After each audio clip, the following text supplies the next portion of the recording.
पूर्णमदपूर्णमिदं पूर्णात् पूर्णमुदच्यते पूर्णस्य पूर्णमादाय पूर्णमेवावशिष्यते।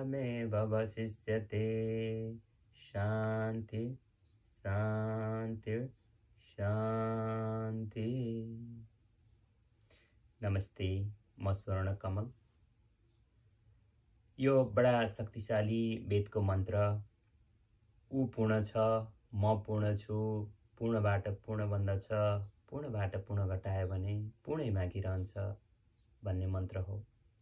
यो मन्त्रको व्याख्यातिर भन्दा पनि आज म ओमकार के हो भन्ने कुरा अलिकति राख्न चाहन्छु। ओमकारम परमम ब्रह्म।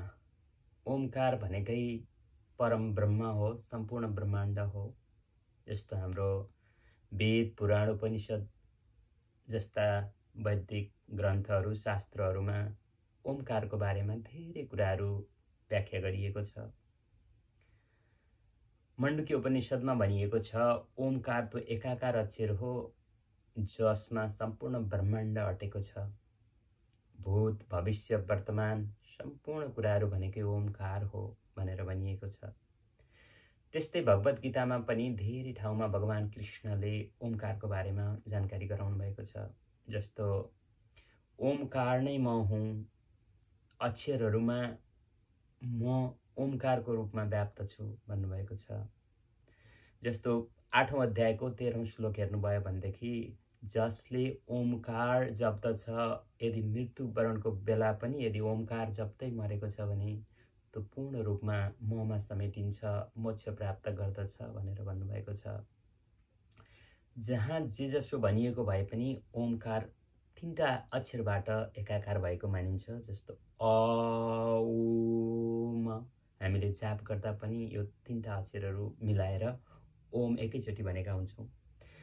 ब्रह्माण्डमा व्याप्त जति पनि जड पदार्थ, भौतिक पदार्थ छ, जस्तो हामी पञ्चमहाभूतबाट बनेका छौँ, यो सबै अ हो। हाम्रो मन, बुद्धि, चित्त, अहङ्कार अथवा अन्तर्वृत्ति जो छ त्यो ऊ हो। ब्रह्माण्डको स्वरूप जो छ, हाम्रो सनातन धर्म दर्शनले बताए अनुसार ब्रह्म, विष्णु, महेश्वरमा व्याप्त छ। ब्रह्म भनेको ओमकार नै हो।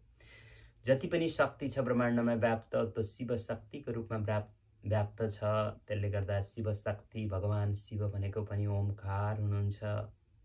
त्यस्तै गरी जति पनि हामी जीव जीवात्माहरू छौँ, सम्पूर्ण विष्णु स्वरूपमा व्याप्त छौँ, चेतनाको रूपमा व्याप्त छौँ, आत्मिक तत्त्वको रूपमा व्याप्त छौँ।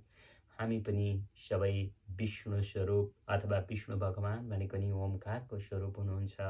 त्यसले गर्दा ब्रह्म, विष्णु, महेश्वरको रूपमा यो व्याप्त यो संसार सबै ओमकारमा अडिएको छ भनेर भनिएको छ। यसकारण समभाव, सद्भावको बाटोमा लागौँ, ओमकारको अनुसरण गरौँ, सत्मार्गमा अगाडि बढौँ। यति भन्दै बिदा हुन चाहन्छु। हस्त, धन्यवाद।